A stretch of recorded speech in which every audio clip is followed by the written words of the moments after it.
ഇതൊരു കഷ്ടമാണ്. ഇത് എങ്ങനെ ഞാൻ പോകുന്നത് ദൈവം?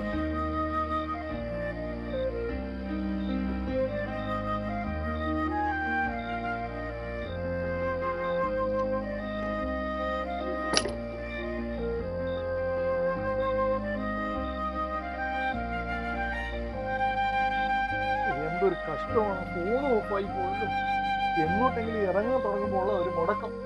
എന്താ മോനെന്നെ ആകെ വിഷമിച്ചിരിക്കുന്നു. വാ ഇവിടെ വന്നിരിക്കും, വെള്ളം കുടിക്കും. വേണ്ട ഏട്ടാ, മോൻ ഇത്ര വലിയ പ്രശ്നം എന്തുവാ? മുന്നേ ഏട്ടാ ഞാൻ തിരുവനന്തപുരം വരെ പോകാനായിട്ട് ഇറങ്ങിയതാ. അതിനിടയ്ക്ക് എന്റെ വണ്ടിയും കംപ്ലൈന്റ് ആയി, എന്റെ ഫോൺ ഓഫായി പോയി. ചേട്ടന്റെ ഫോൺ എനിക്കൊന്നും തരാം, എനിക്ക് വിളിക്കാനായിട്ട്. ഫോണോ? എന്നെ ആര് വിളിക്കാനാ? മോൻ ഇത്ര വിഷമിക്കണ്ട മോനെ, എല്ലാം ശരിയാവും. ചേട്ടാ, എന്റെ ജീവിതത്തിലെ വലിയൊരു കാര്യത്തിന് വേണ്ടി ഞാൻ ഇറങ്ങിയതാ. ഇതും കൂടെ ശരിയായില്ലെങ്കിൽ പിന്നെ ഞാൻ ജീവിച്ചിരുന്നിട്ട് കാര്യമില്ല. മോൻ വിഷമിക്കാതെ, എല്ലാത്തിനും ഒരു പരിഹാരം ഉണ്ടാകും. ചേട്ടാ, ചെയ്ത ബിസിനസ്സുകളെല്ലാം പോയി. തിരുവനന്തപുരത്ത് ഒരു കമ്പനിയിൽ പാർട്ണർഷിപ്പ് കൂടാൻ വേണ്ടി ഉള്ളതെല്ലാം വിറ്റുപിറക്കി കൂട്ടുകാരോടൊക്കെ കടവും മേടിച്ച് ഇറങ്ങിയതാ. അപ്പോഴേ ഈ വണ്ടി പണി മുടക്കി.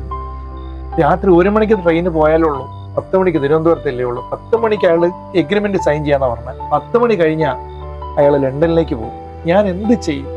എന്റെ പൊന്ന് ദൈവം. മോനെ, എല്ലാ കാത്തിരിപ്പിന് പിന്നിലും ഒരു നന്മയുണ്ടാകും.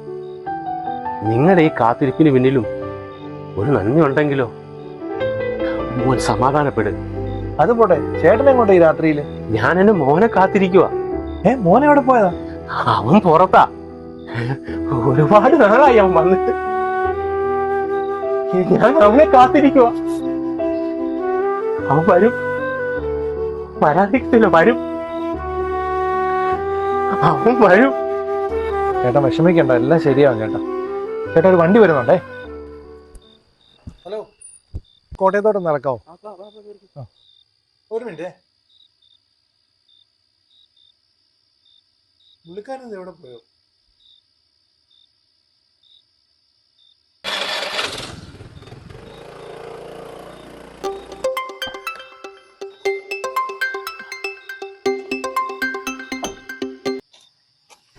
സാലിക്ക ഇപ്പൊ ഇതെവിടെയാ? എടാ, ഞാനിവിടെ ഈ തമ്പാനൂർ പാർക്കിങ്ങിൽ തന്നെയുണ്ട്. നീ ഇതെവിടാ? ഞാൻ രാത്രി മുഴുവൻ നിന്നെ വിളിച്ചിട്ട് നിന്നെ കിട്ടുന്നില്ലല്ലോ. എന്റെ പൊന്നു സാലിക്ക, ഒന്നും പറയണ്ട. ഞാൻ വരുന്ന വഴിക്ക് എന്റെ വണ്ടിയും കംപ്ലൈന്റ്, എന്റെ ഫോണും ഓഫായി പോയി. 1 മണിയുടെ ട്രെയിൻ മിസ്സായിക്ക. ഞാൻ അടുത്ത ട്രെയിന് വേണ്ടി വെയിറ്റ് ചെയ്യുക. എടാ, നിന്റെ എന്തോ ഭാഗ്യത്തിനാ നിനക്ക് ആ ട്രെയിൻ മിസ്സായത്. അതെന്തേക്കാ? എടാ, പാർട്ണർഷിപ്പിന്റെ പേരും പറഞ്ഞേ ആ ജോൺസൺ സാർ ഉണ്ടല്ലോ, നാട്ടുകാരുടെ നിന്നൊക്കെ പൈസ പിരിച്ചിട്ട് മുങ്ങാനുള്ള പ്ലാനായിരുന്നു. എങ്ങോട്ട്? ആ ലണ്ടനിലോട്ട്. പക്ഷെ പോലീസ് കയ്യോടെ പോക്കി. ആണോ? ആ. നമ്മൾ കഷ്ടപ്പെട്ടെല്ലാം വെറുതെ ആവില്ലേക്കാ.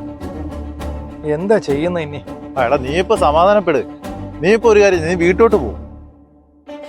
നമുക്ക് വഴി ഉണ്ടാക്കാം. നമുക്ക് എന്തെങ്കിലും ഒരു വഴി ഉണ്ടാക്കാമെന്നേ. നീ ഇപ്പൊ വീട്ടോട്ട് പോ. ഓ ശരി, ഓക്കെ.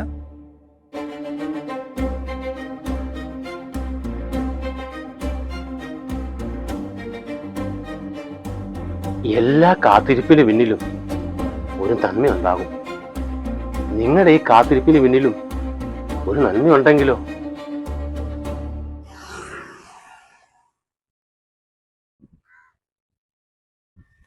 ചേട്ടാ, അല്ല ചേട്ടാ, ഒരു കാര്യം ചോദിക്കാൻ വേണ്ടിയാണ്. ചേട്ടാ, ഈ വെയിറ്റിംഗ് ഷെഡില് ഒരു പ്രായമായ ഒരാളെ കണ്ടായിരുന്നു. ഒരു മുഷിഞ്ഞ വേഷമൊക്കെ ധരിച്ച്. പുള്ളി എപ്പോഴും പറയുന്നുണ്ടായിരുന്നു മകനെ കാത്തിരിക്കുക. ഓ, നിങ്ങൾ പറയുന്ന രാഘവൻചേട്ടനെ കുറിച്ചായിരിക്കും അല്ലേ? പുള്ളിയുടെ വീട് എവിടെയാ? ഓ, പുള്ളിയുടെ കാര്യമൊന്നും പറയാതിരിക്കാതെ.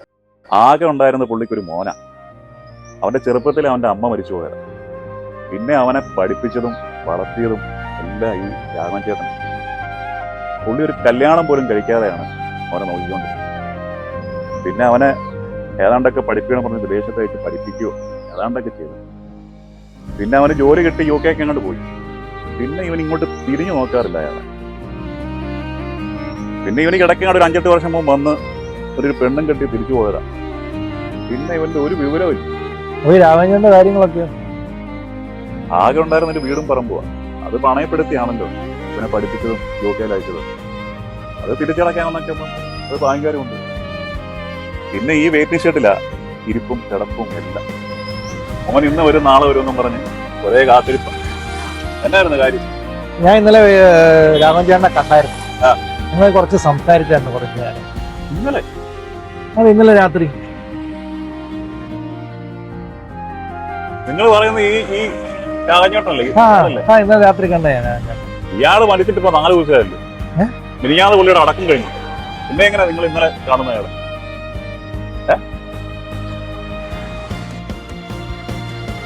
ഇവനൊക്കെ എവിടുന്ന് വരുന്നത്? ഇവനൊക്കെ എന്നാ?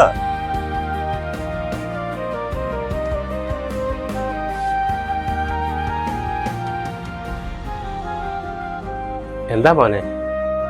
മോനെന്നെ ആകെ വിഷമിച്ചിരിക്കില്ല. മോൻ ഇവിടെ ഇരിക്കും, വെള്ളം കുടിക്കും.